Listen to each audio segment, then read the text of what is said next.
It's no secret to anyone who knows me, I'm a huge 007 fan. So I own all the films, including the unofficial ones.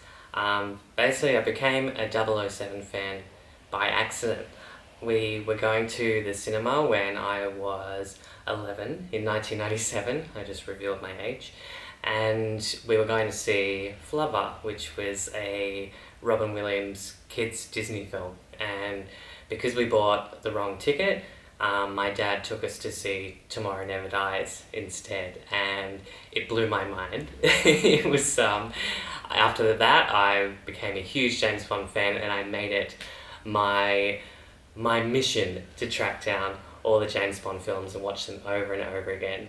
I grew up mostly in a small country town in northern New South Wales in Australia, so yeah, my weekends were spent riding my bike to the video store and hiring all the James Bond VHS films over and over until I could recite them word for word, to the pleasure of my family, of course. But yeah, today I really wanted to share my love of these films and let you know my top 10 favourites. So it's not a top 10 best James Bond films or worst to best. This is my personal favourites. So you can disagree with it if you like. I know everyone has a very strong opinion and there's a lot to look forward to, but I thought it'd be a great idea while we have all the time in the world waiting for No Time to Die to come out. So without further ado, here are my top 10 favourite James Bond films. Number 10 is The Spy Who Loved Me. So this is the Bond that you'd usually find in many fan favourites list. For me, it isn't my ultimate favourite that Roger Moore made in his massive 7-film tenure as James Bond, but it is certainly one of the biggest and the best Bond films in the series, as the ad campaigns at the time were ambitiously telling their audiences, it was Bond and beyond. So why is it one of my favourites? Well, let's start with Roger Moore as Bond. Although he isn't my favourite actor to play the role, he certainly shows how comfortable and present in the character he is by this entry. It was kind of a rocky start in his first few films, figuring out what the Roger Moore Bond was going to look like, but in Spy he stamps his interpretation of the character that he would be known for. Light-hearted, lots of quips, charming and very British, but also could throw a punch and be an action man. Maybe not in the same rough and tumble way that Connery could, but it still worked for Moore and complemented the other characteristics he brought to the role. On top of that, Moore added some darker sensibilities to 007 here and there that I really appreciated, showing his overall versatility as an actor. Two scenes which stand out are the scene where Anya is recalling his professional life and mentions the death of his wife Tracy, which is an excellent nod to the law, to which James Bond, of course, shuts down immediately. Moore plays it perfectly, going from debonair and cool to icy and cold within a few seconds. The second scene is another scene with Anya, who's played fantastically, of course, by Barbara Bach, later in the film as she discovers that Bond is responsible for her lover's death in the Austrian Alps. A scene played seriously well by both actors and keeping the film firmly grounded in between the light-hearted and more ridiculous scenes. As I said, Bach is fantastic as Anya and is one of the few Bond women of the earlier era to be 007's equal. It's kind of a shame that she still ends up as a damsel in distress in the end, but hey, it was 1977 and they weren't that progressive just yet. I love the incredible action set pieces and stunt work. The opening ski sequence and jump is an iconic piece of film history that even non-Bond fans should know about. Also, Bond gets his first gadget-laden vehicle since the DB5 in the form of the Lotus Esprit, and the extended sequence featuring it being chased by cars, a helicopter and underwater divers is one of the most memorable action scenes of the Moore era and the series. The helicopter coming up alongside and firing its guns around the car on the road is really cool stuff that still holds up excellently today in our heavily CGI'd film universe we are currently living in. I should also mention Marvin Hamlish's score in this. In John Barry's absence, it was a pretty interesting choice for the film, as he brings his own style to the score and makes it one of the standouts of the series, referencing everything from Lawrence of Arabia to the Bee Gees. All in all, The Spy Who Loved Me delivers the over-the-top thrills and fun that Bond fans were craving after a few years of more serious films and a few more underwhelming entries. Number 9. I'm almost too afraid to say this. Number 9 for me is Thunderball. This might be a controversial entry for a lot of the Bond fans out there, seeing as it arguably follows one of the most loved James Bond films of the series, Goldfinger. But you got to remember that these are my own opinions, so please just take it out on me in the comments below if you wish. It took me a long time to really enjoy this entry. I remember when I'd go up to the video store when I was a kid and rent all the James Bond films on VHS. Thunderball was never one that stood out for me. I think I really liked the more sillier ones when I was a kid, and following Goldfinger, it just didn't seem as fantastic as that when I was younger. Now that I'm all grown up, I can appreciate the things about it that I didn't really notice when I was young. Like Moore and Spy, Connery in Thunderball is so settled and comfortable in the role by this point, and he delivers his best work as 007. He moves well, delivers the dialogue and quips with panache, and handles the action scenes with believability and ease. When Connery punches someone, you almost feel it. So I guess Connery's performance, all in all, is why I kind of like this one a bit more than some of his other entries. He's just so great that even when the film kind of slows down or gets a bit wet in the finale, it doesn't really hinder it for me. Terrence Young, who directed Dr. No and From Russia with Love, directs this entry as well, and it certainly shows that he knows how to direct Connery in many scenes as Bond, but also makes the action scenes exciting and tension-filled. Even the lauded underwater sequences still kept my attention and were a lot of fun. There's a little bit of moments of silliness in it that Goldfinger had begun to introduce, and they pop up again in this film. The fight with Jack Bouvier dressed as a woman, the Spectre clone of Angelo, and of course the amazing jetpack in the opening sequence. It's all a bit over the top, but it's a Bond film and it's fun and I love it. Depending on what you like in a Bond film, it might not be your cup of tea, but I like fun little moments like that. Some other films in this series went a bit overkill in that regard, so obviously they won't be in my top 10. The production history of Thunderball always intrigued me also. Kevin McClory holding the rights for years and eventually going on to make his own Thunderball remake, Never Say Never Again, which I actually don't mind either, but there'll be another video in the future about that film. I am, however, glad that it stopped after that and that Eon was eventually able to get back the rights to Blofeld and Spectre just to make sure that rival studios could not make their own Bond films. It's also interesting that there are different versions of this film containing different dialogue and musical interludes. I remember distinctly that my VHS version of Thunderball was different in certain scenes to the copy I own on DVD. Speaking of the music, John Barry does some of his best work here with some of the musical interludes, really exciting, and Tom Jones' title song was a really worthy follow-up to Shirley Bassey's classic from Goldfinger. Now my number 8 favourite, Goldeneye. The film that introduced audiences to Pierce Brosnan as 007 was, in my opinion, his best foray into the role.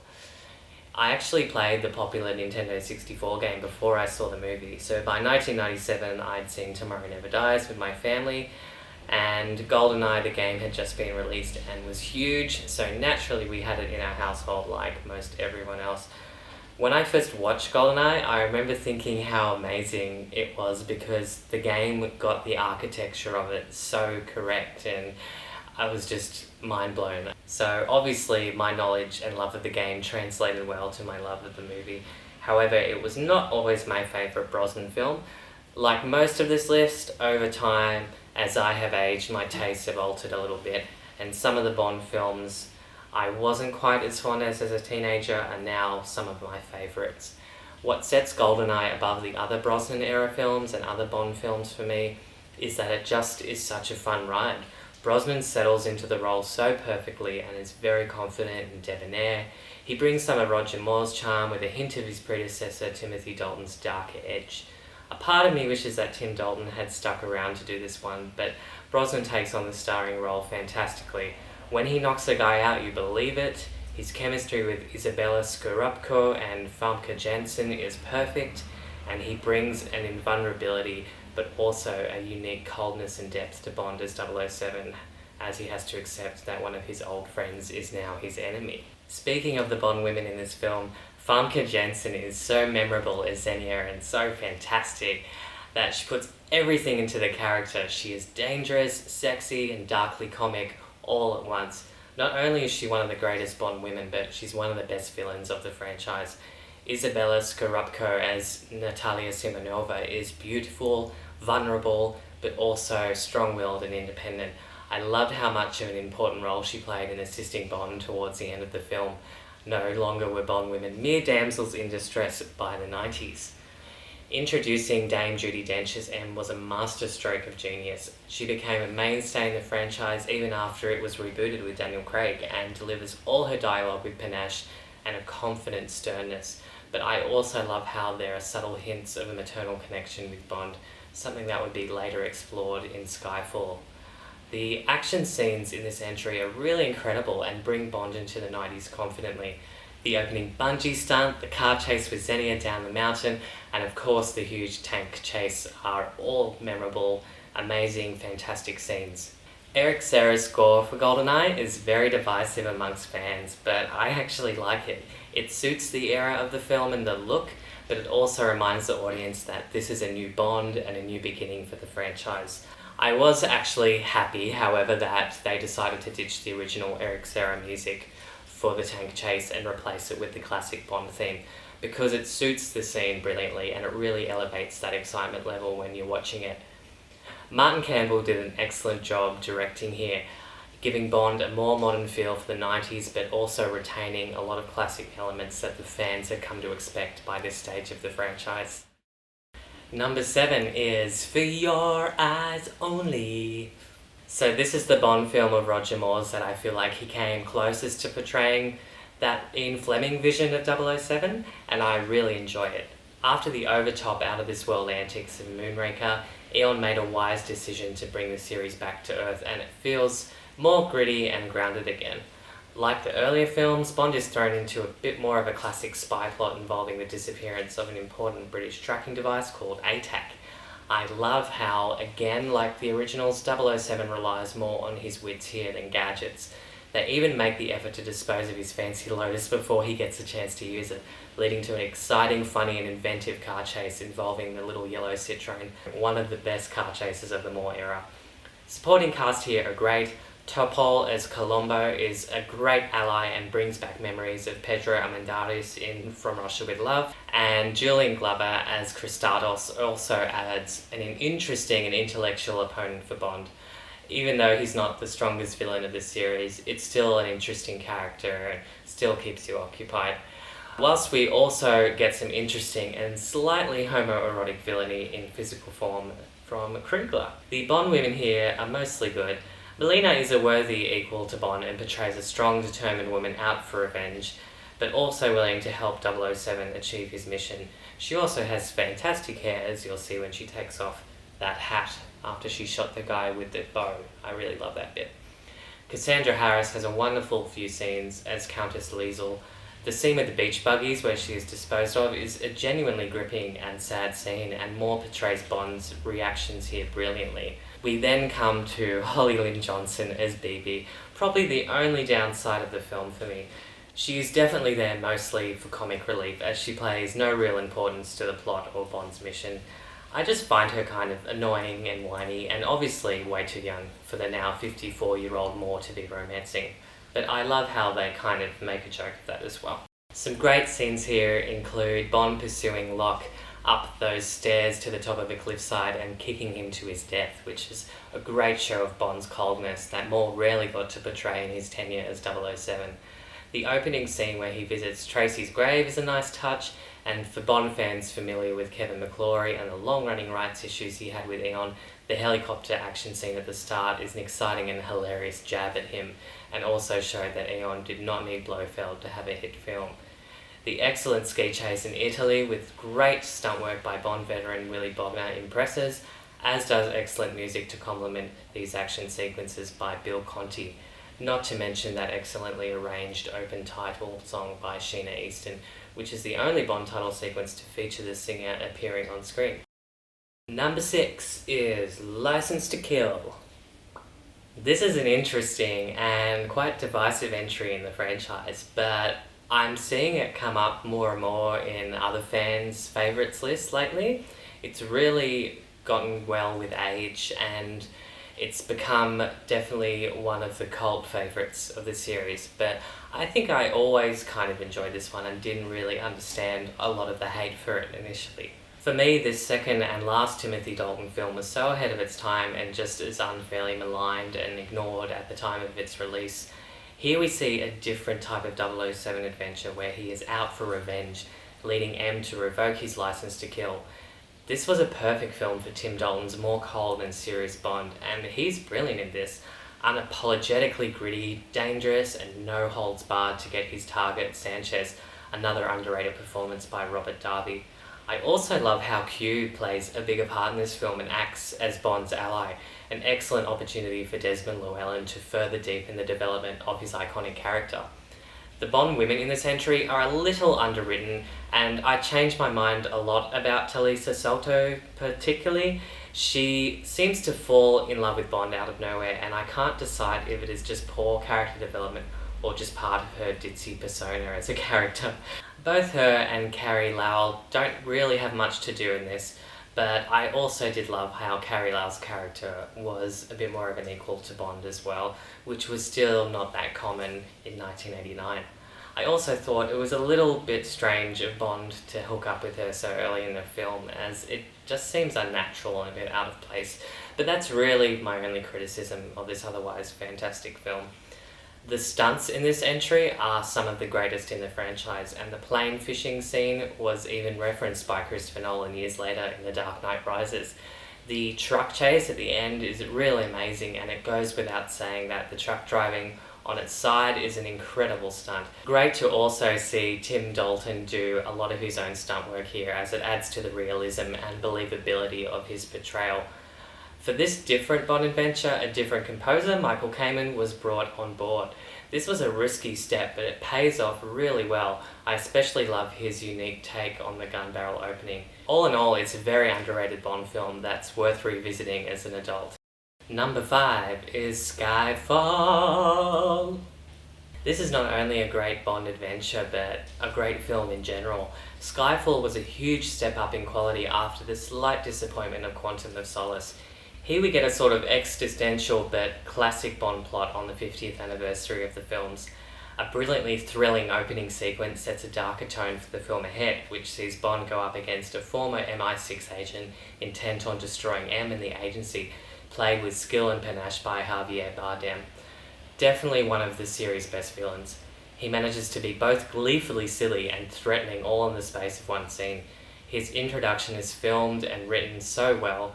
I love how there is a slight hit to Bond's open sexuality in their exchange of words, a risky but brilliant move. Like Q in License to Kill, here we see M play a much bigger part in the plot of the film.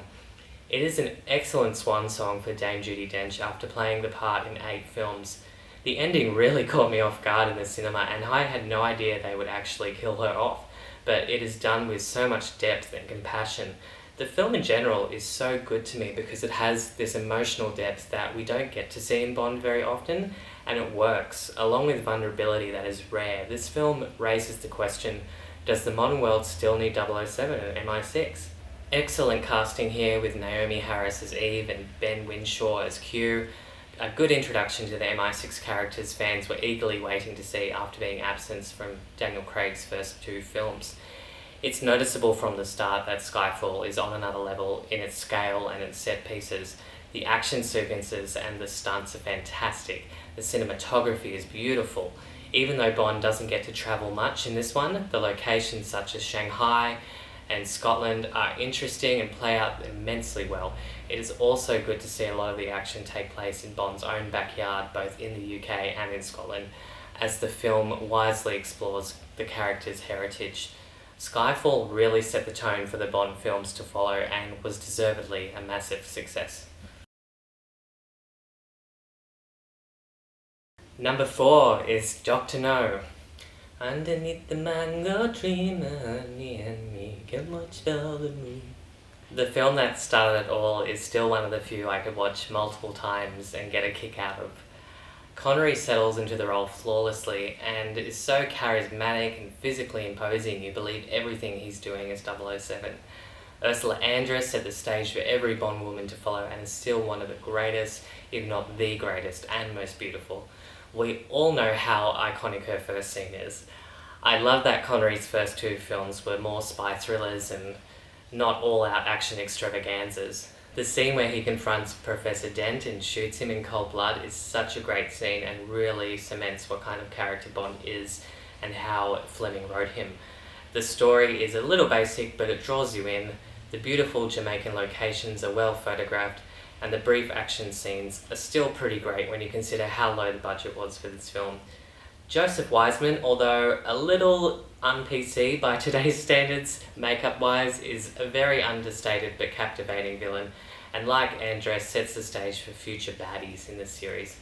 Ken Adams' set design is so incredible and creative, really a good setup for some genius designs to come, and Terence Young did a great job introducing the movie-going audiences to the world of 007, and is one of the greatest directors the franchise has had. Number 3 is Casino Royale, 2006. Eon made the very smart decision to give the franchise the reboot it sorely needed, and because of that we were given a wildly different film to Die Another Day, which was only 4 years earlier, and a new actor playing Bond, Daniel Craig. And as you may remember when he was cast, a stampede of negativity followed by the media and people who call themselves fans, mostly attacking Craig for his rougher appearance, which apparently wasn't right for 007, and his blonde hair, which I always thought was ridiculous. Well, he did show them. He comes into this film so confident as the character and brings back that dark grittiness that had been lacking a bit since Timothy Dalton and Connery. In Casino, we see the Bond Ian Fleming wrote, a cold-hearted, reckless agent who in his first mission as a 00 learns some lessons about what it means for him to be an agent and a human. Bond here is a vulnerable man, but also a cold-blooded killer. Martin Campbell, who directed Pierce Brosnan's also great debut Goldeneye, returns here and does a magnificent job introducing us to Craig as Bond and giving us a much more pragmatic and less gimmicky film. The action scenes, from the parkour-inspired opening chase to the staircase punch-up and the incredible finale in Venice, are all handled with tension and style. Because the characters in the story are so well drawn out, we don't really need that added distraction of gadgets or big special effects sequences. The supporting characters are some of the best in the franchise. It must be said that Eva Green is perfectly cast as Vesper Lynd, also bringing her own sense of vulnerability and confidence. I also adore their first meeting on the train. It's so well written and performed by the two actors. A great decision also to retain Judi Dench as M, despite the franchise being rebooted. She's still magnificent, but adds a bit more of a cold sternity and fierceness to M that we didn't really see as much in the Brosnan era, and it works tremendously and really complements James Bond, played by Daniel Craig. And of course, Mads Mikkelsen as Le Chiffre is fantastic, playing the confidence, desperation and recklessness of the character so well. I'm really glad they kept the torture sequence from the book in the film because it really shows just how desperate and awful this man is. This film is a winner for me because it was so much more than a generic and formulaic actioner, which unfortunately is what the Brosnan ones were starting to become in the early 2000s. By upping the focus on the story and the characters and leaning away from the fantastical and over-the-top, Eon made a brilliant move that put Bond back up there with the greatest thrillers and actioners being released in cinema at the time, and introduced the world to a really great actor who has now held the part for 15 years. Number 2 is From Russia with Love. The second Eon Bond film, and second to be directed by Terence Young, is such a well-realised and excellent Cold War spy thriller. There's definitely a Hitchcockian element to this entry that I love. It even goes as far to imitate the aerial attack from North by Northwest. Some other elements that make this one of my favourites include great casting and writing. Some of the best villains in the franchise appear in this entry. Lotte Lenya as Rosa Klebb is a much older but formidable and dangerous foe for Bond, following the orders of Spectre and Blofeld, but also having her own agenda. The scene introducing Tatiana to Klebb definitely conveys this right off the bat. We then come to one of the most dangerous and intelligent villains of any Bond film, Robert Shaw as Red Grant.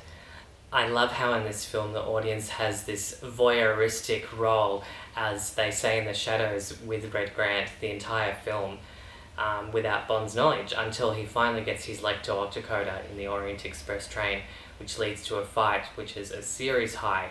Connery plays it so well here, only in his second time in the role. You do believe that Bond is an actual danger in some of those scenes.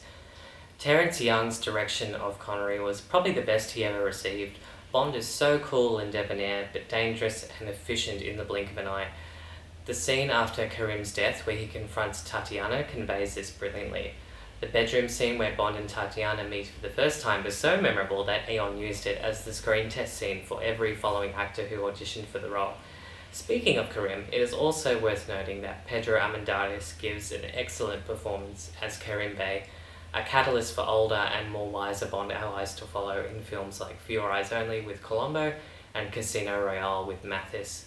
The film is also noticeable for the appearance of Desmond Llewellyn as Q in his first time, a role he would play in all but 2 films right up until 1999 in The World Is Not Enough before his passing. The suitcase of tricks Bond takes on in this mission that Bond thinks he shan't be needing actually saves his bacon a couple of times throughout. I can't forget Daniela Bianchi as Tatiana Romanova. Although her voice is dubbed here, she is still a captivating and gorgeous presence.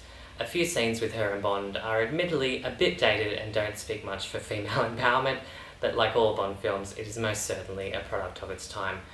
But the thrills, the story, the characters, and the overall quality and style of the film still hold up to this day.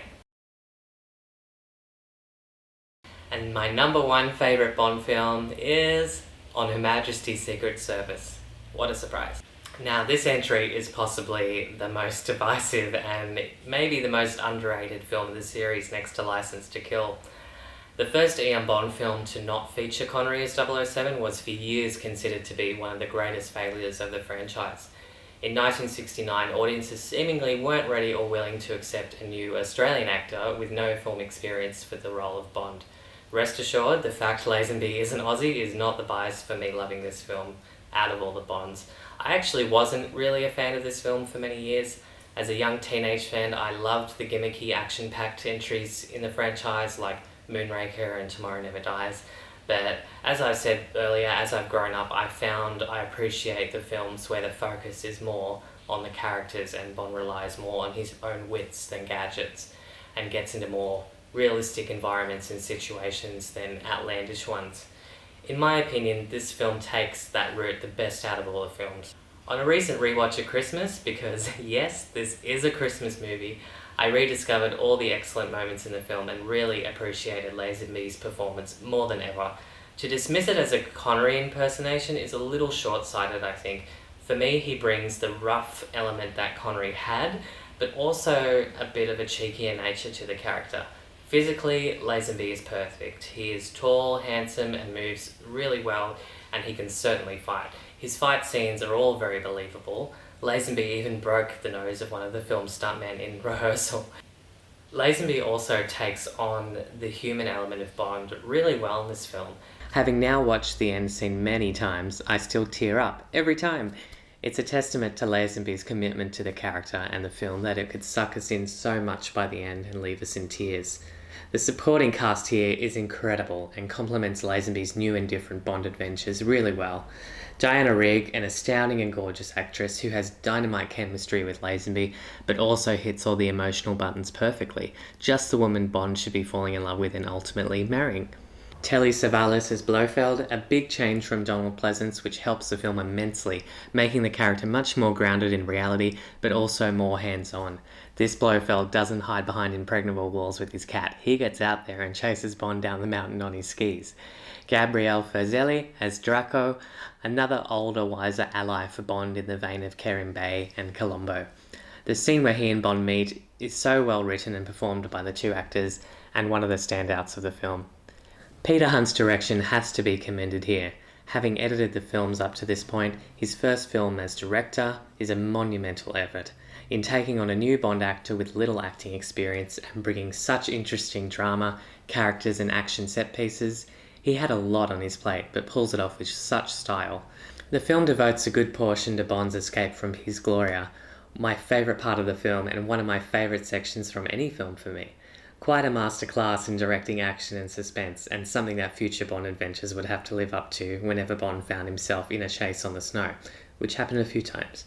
Hunt keeps the tension high and the action and emotions flowing throughout this whole section of the film as Bond skis down the mountain to the village, some on one ski, has a fight in a cabin of bells, and finds Tracy and gets into a car chase on a race course. I always feel the need to take a huge breath after all that, and the following scene of Bond's proposal in the barn is perfectly timed and so beautiful, bringing the film back down to earth and quietly focusing again on the characters and the important love story between Bond and Tracy. We then get another excellent sequence in the climax of the film as Bond pursues Blofeld down a bobsled track. It's expertly directed by Hunt and used innovative cinematography techniques for the time. This is also my favourite John Barry score for the entire series. I love the opening song. I love the way it complements the chase scenes. It's really some of his best work in my opinion.